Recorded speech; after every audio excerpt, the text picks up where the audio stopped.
It was an ordinary morning in the bustling city, where lives intertwined like the threads of an intricate tapestry. Mira, a soft-spoken and hard-working woman in her late 30s, had spent the better part of her life as a maid, moving from one household to another. She had an unshakable resilience, masking the heartbreak she carried deep inside, a wound that never truly healed. Years ago, Mira had been a mother to twin boys, Arian and Adisha. They were her world, her reason to smile through the struggles of life. But fate had been cruel. A devastating flood swept through her village when the twins were barely toddlers. In the chaos and panic, her sons disappeared. No amount of searching, pleading, or praying brought them back. People told her to move on, but how could she? A mother never stopped hoping. Today, Mira had taken up work at the mansion of a reclusive millionaire named Javier Malhotra. His sprawling estate was a world apart from her tiny one-room apartment in the city's outskirts. Despite his wealth and power, Javier lived a life shrouded in mystery. Some whispered that he was a kind man with a tragic past, while others painted him as cold and unfeeling. Mira didn't care for rumors. Her job was to keep the house spotless and earn enough to get by. The first time she stepped into the mansion, Mira was struck by its grandeur. The sparkling chandeliers, marble floors, and walls adorned with expensive artwork felt like a dream she didn't belong to.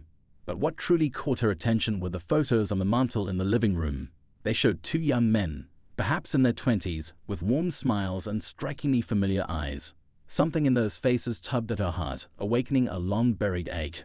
As the days turned into weeks, Mira couldn't shake the feeling that she had seen those boys before.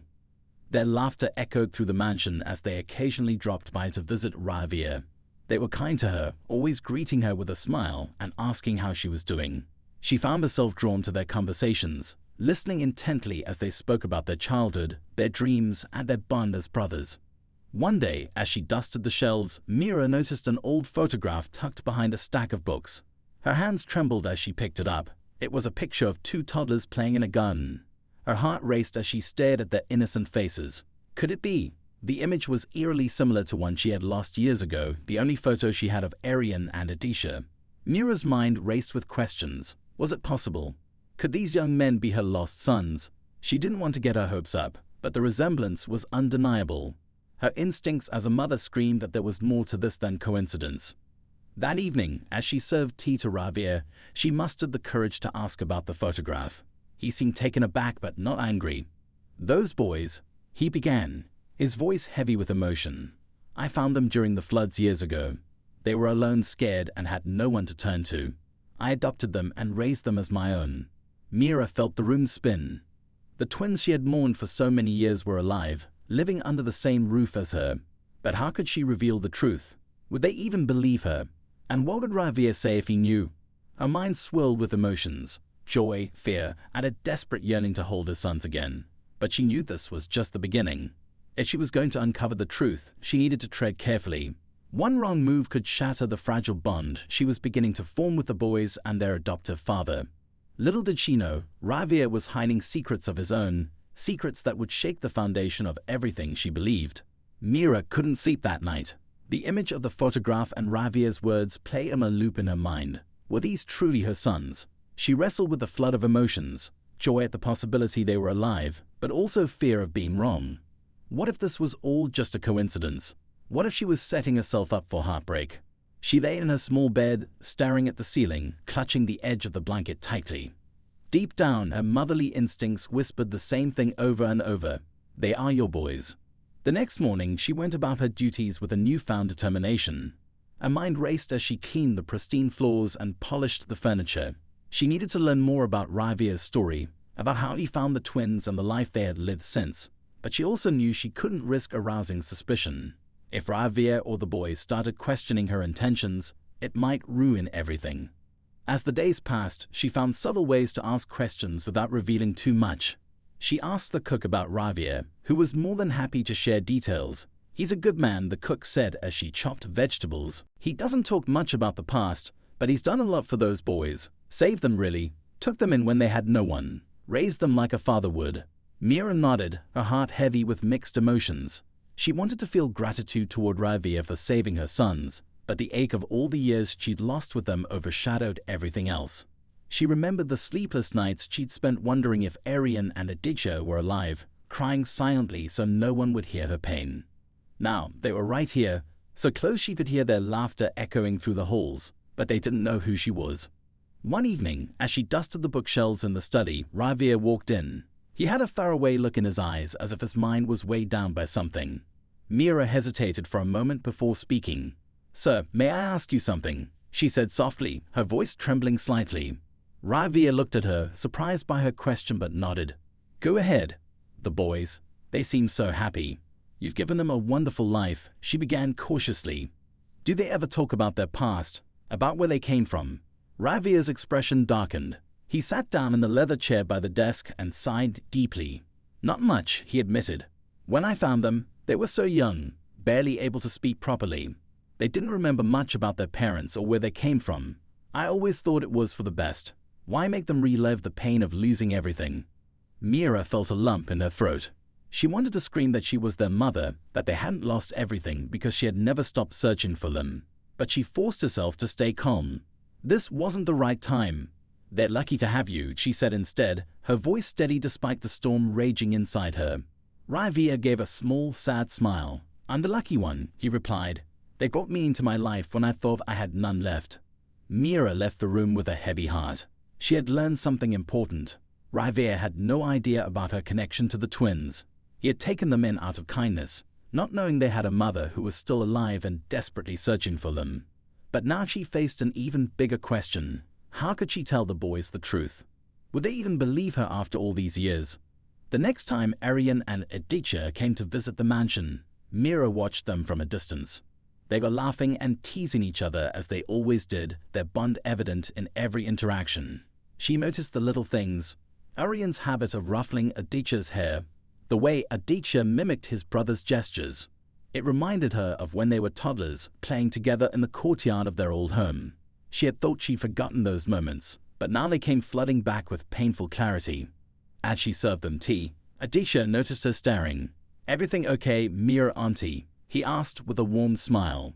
Mira quickly looked away, embarrassed to be caught.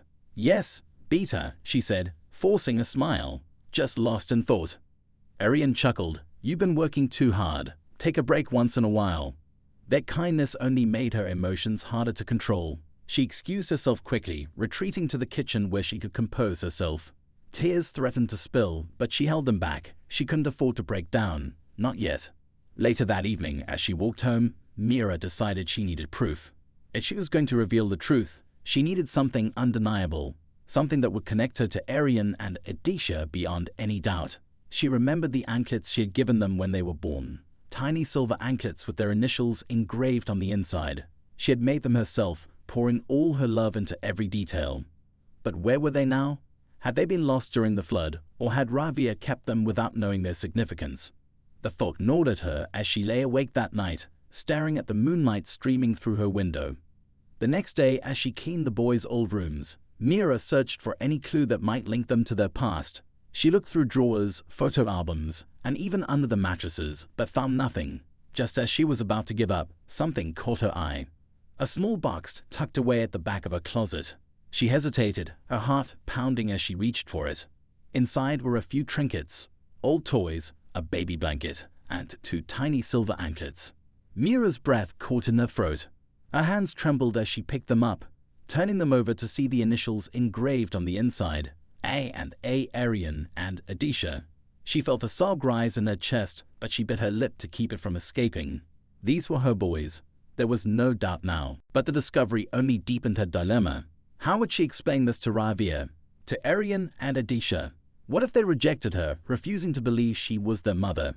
And what if Ravia, who had raised them as his own, saw her as a threat to their bond? Mira slipped the anklets back into the box and closed it carefully. She needed to think, to plan her next move. For now, the truth would remain her secret, but she couldn't keep it hidden forever. One day, she would have to face the consequences of bringing the past into the present. As she walked out of the room, her resolve strengthened. She had spent years searching for her sons, and now that she had found them, she wouldn't let fear hold her back. No matter what it took, she would find a way to reunite with Arian and Aditya. But the road ahead was filled with uncertainty, and she had no idea what awaited her at the end of it. Mira couldn't shake the image of the anklets from her mind. Holding them in her hands had been like touching a piece of her soul, that she thought she'd lost forever. But the weight of the discovery was suffocating. She knew the truth, but revealing it would be like opening Pandora's box. What if the boys didn't believe her? What if Ravia turned against her, thinking she was trying to steal them away? The questions circled endlessly in her mind, leaving her restless and unsure. The next day, Arian and Aditya visited the mansion again.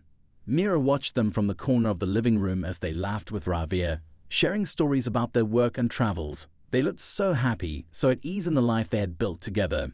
Mira felt like an outsider, caught between the joy of seeing her sons alive and the pain of not being a part of their lives.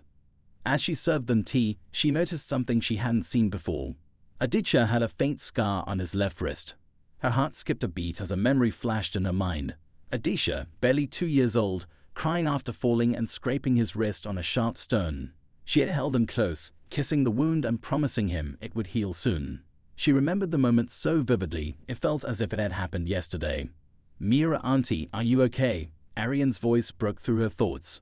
She blinked, realizing she had been staring. "Yes, Beta," she said quickly, forcing a smile. "I was just lost in thought." "You've been acting a little strange lately," Aditya said, his tone light but curious. "If there's something bothering you, you can tell us." Mira shook her head, her heart pounding. She couldn't let her emotions show. "Not yet." "It's nothing," she said softly, excusing herself to the kitchen before they could ask more questions. Later that evening, Ravia called Mira into his study. She walked in, her nerves on edge, wondering if he had noticed her odd behavior. He gestured for her to sit, his expression unreadable. "I wanted to talk to you about something," he began, his voice calm but firm. "You've been working here for a while now. I've noticed you've taken a particular interest in the boys. Is there something you're not telling me?" Mira felt her heart drop. Was he suspicious?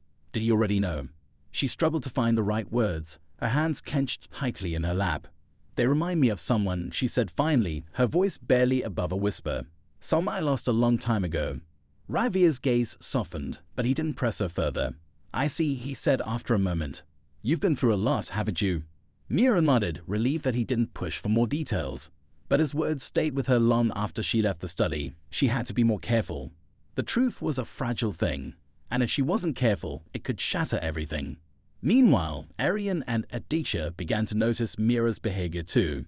They found her presence comforting in a way they couldn't quite explain. She wasn't just another employee in the mansion. There was something about her that felt familiar, almost maternal. One evening, as they sat in the garden, Arian turned to Aditya. "Have you ever noticed how Mira auntie looks at us? Like she knows us from somewhere?" Aditya shrugged, but he couldn't deny that he had felt it too. "Maybe she does," he said thoughtfully. "She's been through a lot, Ravia told us. Maybe we remind her of someone she lost." The conversation lingered in their minds, sparking a curiosity they couldn't ignore. Over the next few days, they started spending more time with Mira, asking her questions about her life, her family, her past. Mira answered cautiously, careful not to reveal too much. But every interaction only deepened her bond with them, making it harder to keep her secret. One day, as she prepared their favorite dishes in the kitchen, Aditya walked in, uncharacteristically quiet. He watched her for a moment before speaking. "Mira auntie, can I ask you something personal?" Mira froze, her hands gripping the edge of the counter. "Of course," she said, her voice steady despite the fear creeping up her spine. "Do you believe in fate?" he asked, his tone thoughtful. "Like, do you think people are brought into each other's lives for a reason?" Mira turned to face him, her heart aching at the question. "Yes," she said softly. "I believe everything happens for a reason, even if we don't understand it right away." Aditya nodded, as if her answer confirmed something he had been pondering. "Sometimes I feel like I've known you forever," he admitted, his voice barely above a whisper. "It's strange, isn't it?" Mira felt tears prick her eyes, but she blinked them away. "Maybe it's not so strange," she said, her voice trembling. "Maybe some connections are just meant to be." Their conversation was interrupted by Arian calling Aditya from the living room, and he left without pressing further. But Mira knew it was only a matter of time before the boys started piecing things together. She could feel it in the way they looked at her, the way they lingered during their visits, as if searching for answers they couldn't quite articulate. As the days turned into weeks, Mira's internal conflict grew. She wanted to tell them the truth, but every time she came close, fear held her back. What if they rejected her? What if Ravia refused to let her be a part of their lives? The thought of losing them again was unbearable. And then, one evening, something unexpected happened. Ravia called a family meeting, inviting Mira to join. She stood awkwardly at the edge of the room as Ravia addressed Arian and Atisha, his expression serious. "There's something I need to tell you," he began, his voice heavy with emotion. "Something about your past." Mira's breath caught in her throat. Was he about to reveal the truth? Did he know? Or was this something else entirely?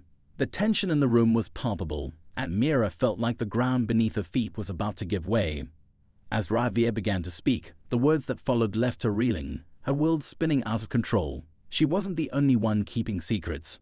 The room fell silent as Ravia's words hung in the air. Mira's heart pounded so loudly she was sure everyone could hear it. Arian and Aditya exchanged confused glances, sensing the gravity of what was about to be revealed. Mira clutched the edge of the chair, her fingers trembling as she braced herself for whatever Ravia was about to say. "I've kept something from you both," Ravia began, his voice heavy with emotion. "Something I thought was best left in the past. But now I realize you deserve to know the truth." Mira's breath hitched. Was this the moment everything unraveled? Did Ravia know who she was? Or was this another twist in the tangled web of their lives? Ravia took a deep breath, his gaze shifting between Arian and Aditya. "The day I found you during the floods, you weren't alone. There was someone else, a woman who was looking for you." Mira's heart stopped. She felt as though the ground beneath her feet had disappeared. Arian and Aditya looked stunned, their expressions a mix of shock and confusion. "Who was she?" Arian asked, his voice barely above a whisper. Ravia hesitated, his eyes clouded with a mixture of guilt and pain. "I don't know," he admitted. "She was calling out for 2 boys, but in the chaos I couldn't find her. By the time I brought you to safety, she was gone. I searched for her, but it was as if she vanished." Mira felt a sob rise in her throat, but she forced herself to stay silent. Her hands gripped her knees tightly, her nails digging into her skin as she fought to keep her emotions in check. "Why didn't you tell us this before?" Aditya asked, his voice tinged with anger. "We've lived our whole lives not knowing where we came from, and you've been keeping this from us." "I thought I was protecting you," Ravia said, his voice breaking. "You were so young, so scared. I didn't want you to grow up haunted by the idea of a family you might never find."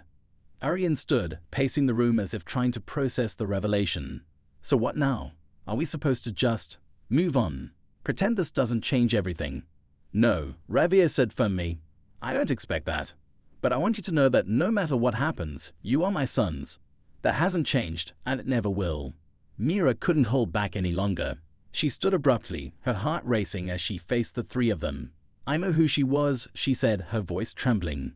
All eyes turned to her, the weight of their stares almost too much to bear. Arian and Aditya looked at her with a mixture of curiosity and disbelief, while Ravia's expression hardened, a protective edge in his gaze. "You know," Aditya asked, his voice barely audible. Mira nodded, tears streaming down her face. "She was me. I was the one looking for you. I'm your mother." The room went deathly silent. Arian and Aditya stared at her, their expressions frozen in shock. Ravia rose from his chair, his face a mask of disbelief. "What are you saying?" he demanded. Mira took a step forward, her hands trembling as she held them out in a pleading gesture. "I lost you during the floods. I searched everywhere, but I couldn't find you. I thought I'd lost you forever. And then I came here, and I saw you, and I knew you were my boys." Arian and Aditya looked at each other, their faces pale. "This can't be true," Arian said, his voice shaking. "How could you know? How can you prove it?" Mira reached into her pocket, her fingers closing around the anklets she had taken from their room. She held them out, her voice breaking as she spoke. "These belong to you. I gave them to you when you were born. Your names are engraved on the inside, Arian and Aditya." Aditya hesitated, his eyes widening as he took the anklets from her hand. He turned them over, reading the tiny inscriptions.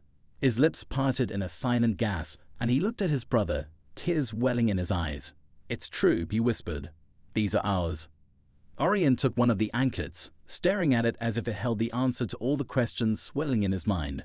But his expression hardened, and he turned to Mira. "Why now?" he demanded. "Why did you wait so long to tell us? If you're really our mother, why didn't you come forward sooner?" Mira's heart shattered at the pain in his voice. "I was afraid," she admitted. "Afraid you wouldn't believe me. Afraid of losing you all over again. But I couldn't stay silent anymore. You needed to know the truth." Ravia stepped forward, his face a mix of anger and confusion. Why should they believe you? He asked, his tone sharp. You're just a maid. You've been working here for months, and now suddenly you're claiming to be their mother. This could all be a lie. Mira turned to him, her voice firm despite the tears streaming down her face. I would never lie about this. They are my sons, and deep down I think they know it too. Arian and Aditya stood frozen, caught between the woman claiming to be their mother and the man who had raised them. The air in the room was thick with tension, every second stretching into an eternity. Prove it, Arian said finally, his voice steady but cold. If you're really our mother, prove it. Mira's heart ached at his words, but she understood his need for certainty. I can take a DNA test, she said, her voice trembling. Whatever it takes to prove the truth. Ravir looked at the boys, his jaw clenched. Do you want to do this? He asked. Arian and Aditya exchanged a long, silent glance. Finally, Aditya nodded. We need to know, he said quietly. We need to know the truth. Mira felt a glimmer of hope, but the fear of what lay ahead still loomed large. The path to the truth was set, but the journey would test all of them in ways they couldn't yet imagine. The decision to conduct a DNA test sent ripples of unease through the household. For days, the atmosphere in the mansion was heavy with unspoken questions and simmering tensions. Mira tried to stay composed, but the waiting gnawed at her. She couldn't stop herself from replaying every moment in her mind. The floods, the years of searching, and now this. Her hope teetered between elation and despair as she waited for the final confirmation that Arian and Aditya were indeed her sons. Arian, ever the skeptic, had thrown himself into work, using it as a distraction from the whirlwind of emotions. Aditya, on the other hand, had grown quieter, retreating into his thoughts as he tried to reconcile the life he had known with the possibility of a past he had never imagined. Ravir watched them both closely, his own unease hidden behind a stoic demeanor. Mira's revelation had unsettled him in ways he couldn't explain, and he couldn't help but wonder if her claims might actually hold weight. Then, just as the DNA results were due to arrive, something unexpected happened. One of Ravir's old friends, Dev, came to visit. Dev was a lawyer known for his sharp mind and meticulous attention to detail. Ravir, hoping to gain some clarity, shared the situation with him. Dev listened carefully, his expression unreadable as Ravir explained Mira's claims and the circumstances surrounding Arian and Aditya's adoption. When Ravir finished, Dev leaned back in his chair, a thoughtful look on his face. There's something about this that doesn't sit right with me, he said finally. If what she's saying is true, why did she wait so long to come forward? And if she's lying, what's her motive? It might be worth digging a little deeper. Ravir frowned. You think she's hiding something? Not necessarily, Dev said carefully. But it's always better to have all the facts before making any decisions. Spurred by Dev's suggestion, Ravir decided to investigate Mira's past. He hired a private investigator to look into her life before she came to the mansion, hoping to either confirm her story or expose any inconsistencies. The investigator worked quickly, and within days, he uncovered something that shook Ravir to his core. According to the investigator's report, Mira had been admitted to a hospital the day after the floods. She had suffered from severe injuries and trauma, and her medical records confirmed that she had been frantically searching for 2 missing children. But what caught Ravir's attention was a detail buried deep in the records, another name associated with Mira during her hospital stay. It was the name of a man, Vikram. Ravir couldn't ignore the implications. Who was Vikram? And why was his name tied to Mira's search for her children? When Ravir confronted Mira about it, her reaction was immediate and visceral. She turned pale, her hands trembling as she clutched the edge of the dining table for support. Vikram, she whispered, her voice barely audible. He was my husband. The room went silent. Ravir, Arian, and Aditya all stared at her, their expressions a mix of shock and confusion. Mira's eyes filled with tears as she began to explain. Vikram was the boy's father, she said, her voice breaking. We were together during the floods. We were trying to get to safety, but we got separated. I thought he didn't make it. Arian's jaw tightened, his suspicion flaring once more. And what if he did? What if he's still alive? He asked sharply. Mira shook her head, her tears falling freely now. I don't know, she admitted. I haven't seen or heard from him since that day. I thought he was gone. That's why I've been searching for you alone. But Arian wasn't convinced. How do we know you're telling the truth? He demanded. For all we know, this Vikram could show up tomorrow and tell us an entirely different story. The tension in the room was unbearable. and Mira felt her heart breaking under the weight of Arian's accusations. Adisha, though quieter, looked equally torn. The brothers had always relied on each other for strength, but this revelation threatened to drive a wedge between them. Ravia, ever the voice of reason, spoke up. "Let's wait for the DNA results," he said firmly. "If what Mira is saying is true, it will all be confirmed. And if it's not, then we'll deal with it." But even as he said the words, Ravia couldn't shake the feeling that there was more to the story. The mention of Vikram had opened a door to a past that Mira clearly hadn't fully disclosed, and Ravia couldn't help but wonder what other secrets she might be hiding. Days later, just as the DNA results were about to arrive, the mansion received an unexpected visitor. A man stood at the gate, his face weathered and his clothes disheveled, but his eyes burning with determination. When the guards asked who he was, he gave a name that sent shockwaves through the household. "My name is Vikram," he said, "and I come to find my family."